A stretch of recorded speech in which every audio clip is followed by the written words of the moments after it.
Tepuk tangan untuk Bapak Ibu guru yang hebat semuanya. Tepuk tangan buat Bapak Ibu guru semua. Luar biasa. Terima kasih atas perhatiannya dan juga atensinya. Baik, Bapak Ibu yang saya hormati, selanjutnya adalah sesi tanya jawab ya. Dan paparan yang sudah disampaikan oleh Ibu Erna tadi mengenai penerapan budaya positif. Kepada Bapak Ibu yang ingin bertanya, kami silakan. Baik, nanti silakan Bu Nadi. Assalamualaikum warahmatullahi wabarakatuh. Waalaikumsalam. Terima kasih pada Bu Erna yang memberikan kesempatan kepada saya untuk menanyakan sesuatu dari pertama tadi ya pengertian budaya sekolah dan sampai terakhir kesepakatan dan kekuatan kelas tadi ya. Ini Bu, saya ingin menanyakan yang sehubungan dengan yang kejadian yang kita alami sehari-hari, terutama di kelas, menyambung yang kasus dari Bu Ratna Titi tadi. Nah, mungkin kalau tadi karena si X tadi ya, itu karena latar belakangnya dia harus bekerja sampai malam sehingga harus tidur di rumah. Kemudian kalau di saya itu kasusnya karena ya sering tidur di kelas, tentu dampaknya banyak sekali. Tapi penyebabnya bukan karena masalah ekonomi dan lain sebagainya, tapi yaitu kebiasaan zaman anak sekarang, yaitu main game sampai malam. Dan itu juga sudah orang tua sudah komunikasi. Nah, tapi di antara beberapa bapak ibu guru itu kadang-kadang karena dampaknya tadi itu ya, memberikan hukuman, misalnya ada tidur di kelas, yaitu salah satunya contohnya lari di mengelilingi lapangan seperti contoh tadi, kalau tadi basket ya. Nah, kalau menurut saya tadi, karena saya sudah mendengarkan, itu termasuk yang posisi kontrol yang menghukum ya. Nah, yang ingin saya tanyakan itu nanti konkretnya supaya bisa menjadi kontrol yang manajerial ya. Itu terus solusinya itu yang secara real kalau menggunakan segitiga restitusi itu gimana? Janji. Terima kasih Bu Erna atas kesempatan yang diberikan kepada saya. Terima kasih. Ya, terima kasih. Tepuk tangan buat Putri Nanti, luar biasa, pertanyaannya susah banget gitu. Susahnya karena penjelasannya sudah panjang karena waktunya kurang 5 menit. Sebenarnya bisa kita jelaskan tapi saya persingkat. Baik, dengan adanya fakta, saya tidak perlu menjawab panjang karena Bapak Ibu guru sudah waktunya pulang dan masih ada pertanyaan berikutnya. Dengan semua kejadian saya ringkas. Nah, bagaimana kita menggunakan posisi manajer dan bagaimana menyelesaikannya secara segitiga restitusi? Gampang banget Ibu. Kita yang pertama tidak usah menghukum dengan cara berlari, karena kemarin saya lihat di sekolah kita itu disuruh lari mengitari lapangan. Ya, itu kan zaman dulu. Zaman sekarang sudah tidak berlaku. Nah, itu nanti akan membuat anak menjadi pendendam, membuat rasa malu. Kecuali kalau zaman jadul mungkin masih bisa ditolerir. Nah, dengan menggunakan segitiga restitusi, anak itu kita panggil, kita stabilkan masalahnya. Kenapa sih kamu terlambat? Kan biasanya kita itu sudah negatif thinking, kamu tuh mesti malas, kan? Kamu mesti kesiangan karena kamu mainan gadget, kamu malas. Nah, kita stabilkan. Nah, kenapa kamu terlambat? Ya kan? Terus mesti dia cerita kayak kemarin saya sempat tanya, kamu kenapa lambat? Kamu kenapa? Saya tanya, tadi kan saya sambil jalan, dia sambil jalan. Saya tadi sakit Bu, tadi ada yang bilang, ada yang ini, ada yang itu. Nah, anak itu sudah jujur, kita dengarkan, jangan nggak percaya kamu bohong. Gitu. Nah, kemarin sudah ada yang seperti itu, tapi kenapa tetap suruh lari? Saya sempat kemarin ke BK, Bu, kenapa ini dengan posisi penghukum? Sebenarnya ini nggak boleh, saya sudah memberikan masukan ke Bu Nurno. Harusnya gimana Bu? Kita ada 5 posisi kontrol. Kita menggunakan yang paling baik adalah dengan posisi manajer. Bagaimana posisi manajer itu? Posisi manajer itu adalah kita memberikan keyakinan pada anak. Setelah kita stabilkan identitasnya, kita memberikan keyakinan bahwa dia itu kalau sering terlambat, apa kerugiannya buat kamu? Kayak gitu. Itu namanya kita memberikan keyakinan pada anak itu. mengaruh setelah kita memberikan kewajaran wajar apa, padahal kita nggak setuju banget, tapi kita hanya untuk awalan landasan kita mau melenting jauh, kita merendahkan diri dulu. Nah kemudian kita masuk, kemudian anak itu kita tanya, lalu ternyata kamu itu melanggar keyakinan apa dengan kamu datang terlambat. Kita sudah punya rule di sekolah ini, berarti apakah kamu itu melanggar kesepakatan sekolah? Nah itu kan dia akan akhirnya sadar. Intinya segitiga restitusi dan posisi manajer itu membuat anak itu merasa sadar sesadar-sadarnya tanpa suatu tekanan, hukuman, merasa bersalah, pemantau, dikontrol, ditekan, sesuai kehendak orang lain. Ini seperti itu. Jadi mulai sekarang kita floor terbuka, melakukan suatu kegiatan berdasarkan keinginan anak, berdasarkan kondisi kehidupan anak untuk kemajuan demi keselamatan dan kebahagiaan anak menjadi manusia dan sebagai anggota masyarakat seutuhnya. Inti dari pertemuan ini adalah seperti itu. Terima kasih.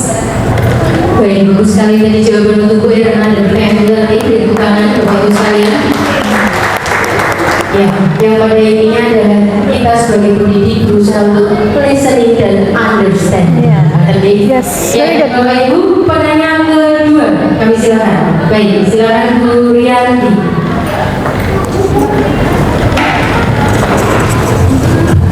Terima kasih atas waktu yang diberikan kepada saya.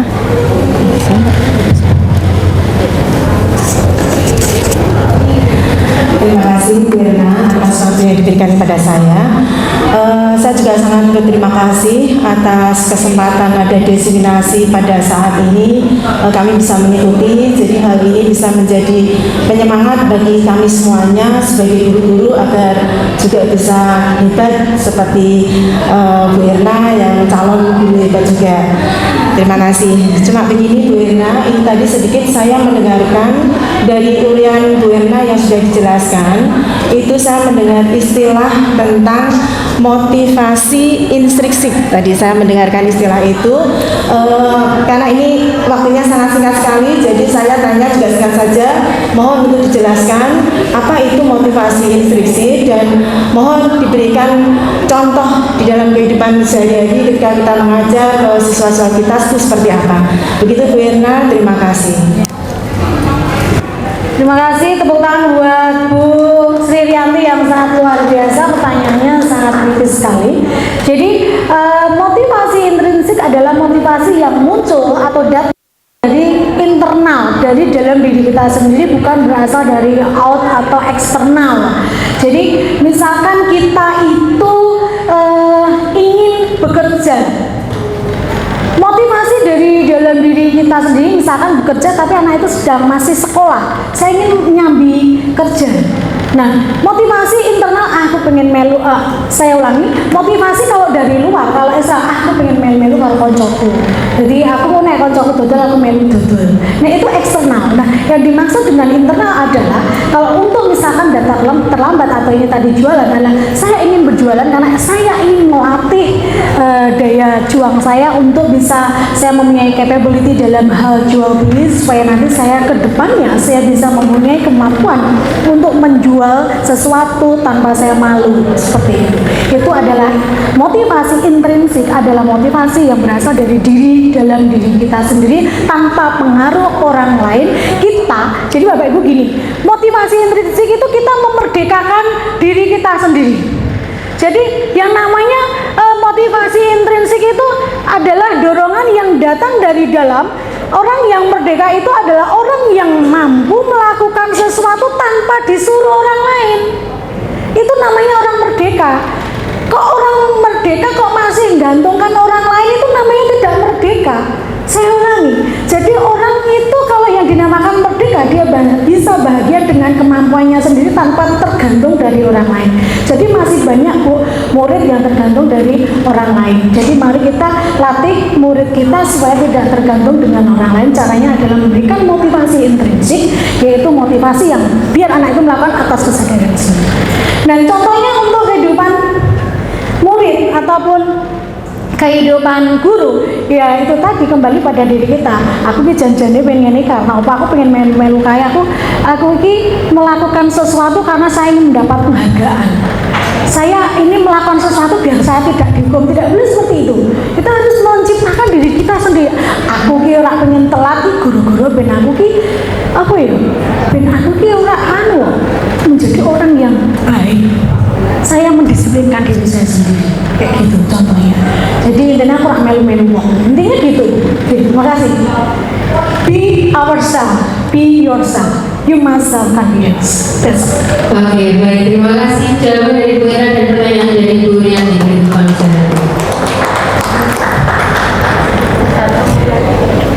Satu pertanyaan, satu pertanyaan. Dua enggak apa-apa, saya langsung jawab singkat. Sudah ada 4 soalnya. Oh iya, baik. Baik, Bapak Ibu, untuk pertanyaan selanjutnya silakan Bu Nova. Baik, silakan Nova. Iya. Baik, terima kasih Bu Erna atas pemaparannya yang cukup jelas tadi saya perhatikan. Singkat saja Bu, tadi saya sudah melihat pemaparan Bu Erna tentang keyakinan kelas nih Bu. Keyakinan kelas, saya juga sudah membaca beberapa kesepakatan kelas antar kelas. Itu menggunakan kalimat yang singkat, padat, dan cukup jelas. Kemudian singkat saja, saya akan bertanya, kapan waktu yang tepat untuk melakukan atau melaksanakan keyakinan kelas tersebut Bu Erna? Terima kasih. Ya, baik, terima kasih Mbak Nova. Sepertinya Mbak Nova sangat mendengarkan sekali tadi pemaparan dari Bu Erna. Tepuk tangan buat Mbak Nova yang sangat record banget. Jadi memang betul saya tadi mengatakan bahwa mohon maaf saya lanjutkan ya Bu. Enggak. Jangan pernah mengatakan di kesepakatan kelas atau keyakinan kelas dengan kata jangan. Itu di luar negeri sudah dilakukan Bapak Ibu. Kata jangan itu sangat mencekam sekali. Justru kita, hormon dopamin kita itu akan terbentuk melakukan itu. Kalau kita bilang kata jangan, coba sekarang kamu jangan lihat video porno ya. Mesti anak-anak itu penasaran. Video porno ini apa tuh? Gitu kan. Padahal video porno itu adalah lebih jahat. Hormon dopaminnya akan terbentuk lebih hebat daripada narkoba. Gitu. Narkoba dengan melihat video porno itu akan terbentuk hormon dopaminnya akan lebih hebat melihat video porno. Nah itu.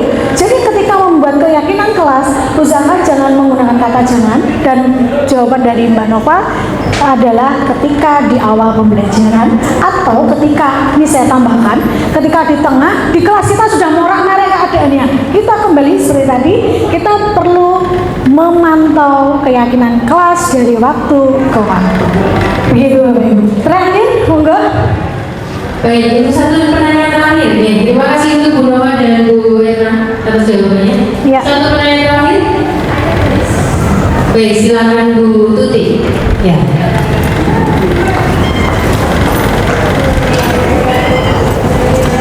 Terima kasih Bu Erna.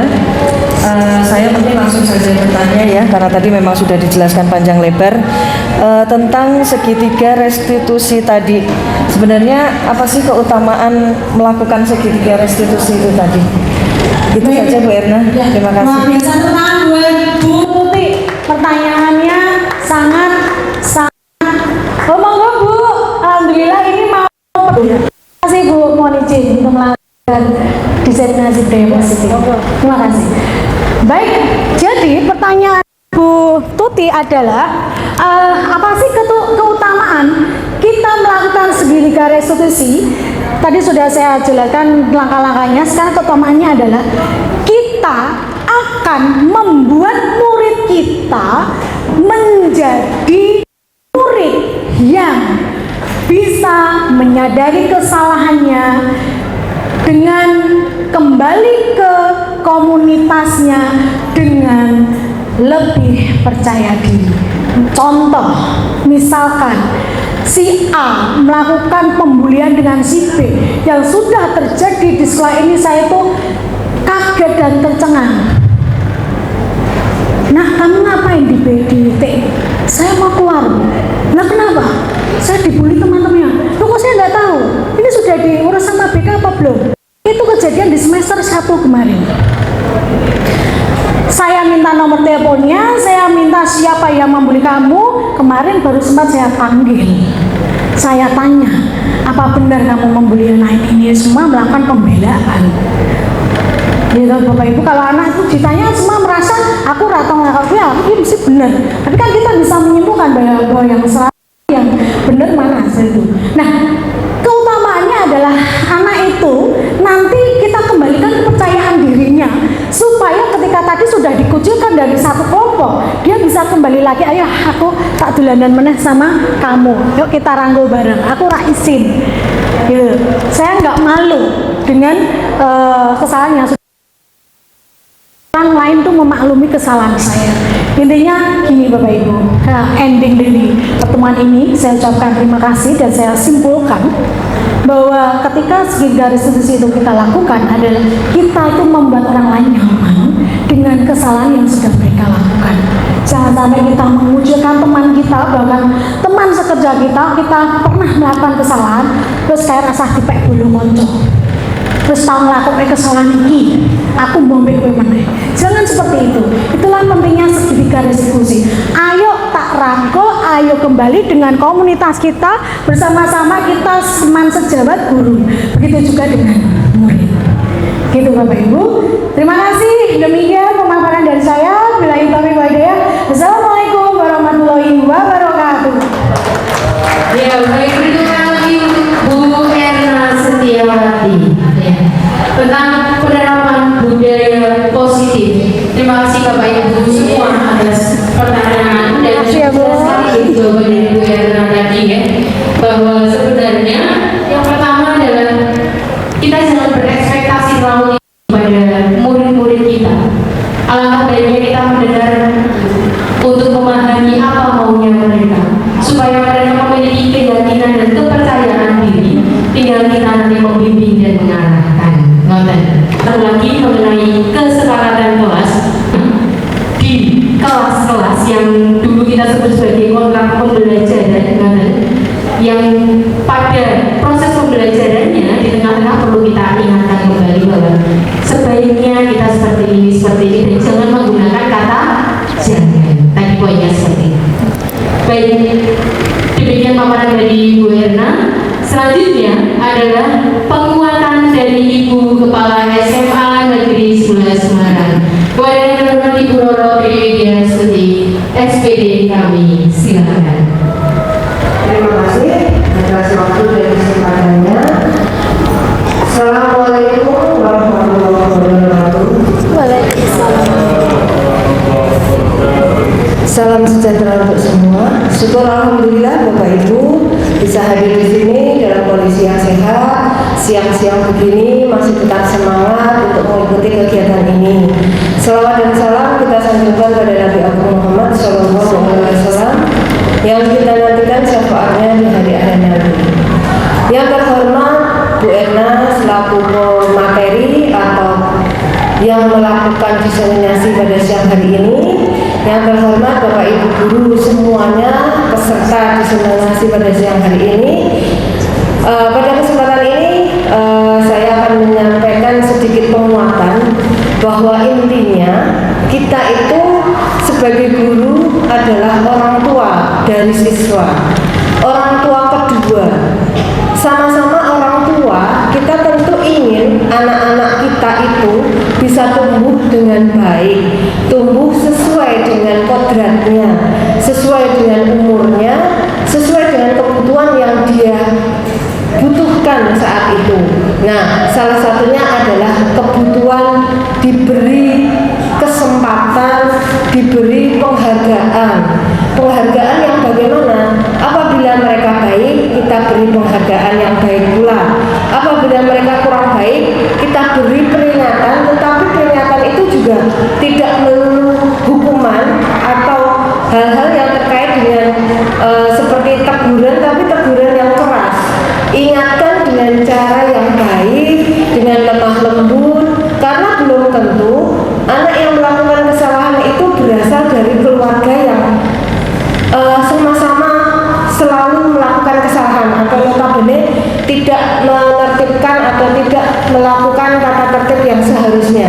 Bisa jadi anak itu berasal dari keluarga yang baik, cara berbicara antara orang tua dan anaknya juga baik, hanya kecenderungan anak itu apa istilahnya ya, terpengaruh oleh teman-teman sebaya yang dia peroleh di lingkungan sekolah, sehingga mau tidak mau pengaruh negatif itu tidak berasal dari keluarganya sebenarnya, sehingga dia tidak terbiasa dengan kata-kata kasar, misalnya dengan hukuman model fisik misalnya, atau kata-kata yang menyinggung dan selalu apa ya istilahnya, kita nanti paling diceng guru nih, nanti kalau saya melakukan ini kemudian menyampaikan ini jangan-jangan nanti saya nilainya dikurangi. Nah, hal-hal seperti itu mari kita sampaikan kepada mereka, bahwa mungkin tidak secara klasikal ya, karena biasanya kasus per kasus itu secara individual, sehingga bisa kita undang, kita ajak bicara baik-baik,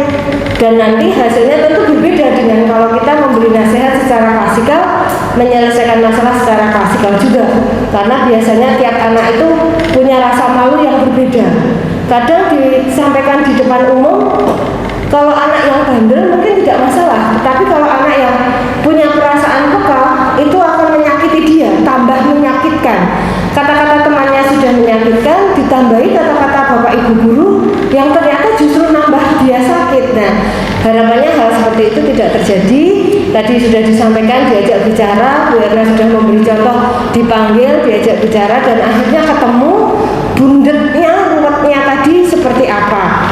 Nah, ketika itu terjadi di keluarga dan itu sudah ada ciri-ciri khusus dari keluarga itu, ada hal-hal seperti itu, maka nanti guru pelajaran nanti bisa nyambung ke guru BK. Mungkin ranahnya guru BK bisa memanggil orang tua, diskusi dan dialog, sehingga ada perbaikan juga di rumah, perbaikan di sekolah, terutama di kelas, dan kondisi akan menjadi lebih baik lagi. Harapannya kejadian ada bullying meskipun kecil itu tidak terulang lagi, karena bullying kecil kalau tidak segera diatasi nanti akan jadi besar, dan ketika sudah besar betapa sulitnya menyelesaikan itu. Ibarat bundet, benang yang bundet, kalau baru sekali bundet itu disogok-sogok dengan ujung jarum itu bisa segera terurai, tetapi kalau bundetnya sudah bundet seperti akar bunga apa itu yang di taman yang besar sekali itu, nah itu bundetnya susah sekali, mau mengurai satu, sini ketarik bundet, sini teratai ya Bapak Ibu. Bunga teratai itu indah cantik dari luar, tetapi ketika mau mengambil satu, akarnya tuh bundet ke sana kemari, jadi kalau mau memotong satu takutnya malah mati, sehingga saya tidak berani mengambil. Kadang harapan hati pengenlah ngambil teratai itu karena cantik, bersinar terus, berbunga terus, tidak pernah kuncuknya malam, nanti pagi mekrok lagi, ternyata ngambil satu itu susah banget. Nah, ibaratnya seperti itu Bapak Ibu. Mumpung masih kecil, mari kita urai dengan kebaikan kita dan menganggap mereka itu anak-anak kita, maka insya Allah harapannya tidak akan tambah bundet. Nah, Bapak Ibu, semoga kegiatan ini bermanfaat dan kita sebagai guru dan sebagai orang tua bisa mengawal mereka, minimal mengawal mereka semasa sekolah di sini. Cukup itu. Mohon maaf bila ada kekurangan. Selamat berkegiatan dan lanjut kegiatan berikutnya di lapangan dan di kehidupan yang sesungguhnya di area dengan siswa ya. Sekian, assalamualaikum warahmatullahi wabarakatuh. Baik, terima kasih atas kesempatan yang telah diberikan oleh Ibu Nora Trimedia SPD 1S Kepala SMA Negeri 11 Semarang. Baik, Bapak Ibu yang berbahagia, sambil kita pada acara terakhir, yaitu adalah acara penutup. Alhamdulillahirrahmanirrahim, kegiatan diseminasi pada siang hari ini telah berjalan dengan lancar. Maka kita tutup dengan bacaan hamdalah bersama. Alhamdulillahirrahmanirrahim. Semoga kegiatan ini membawa manfaat bagi kita semua. Amin. Dan saya selaku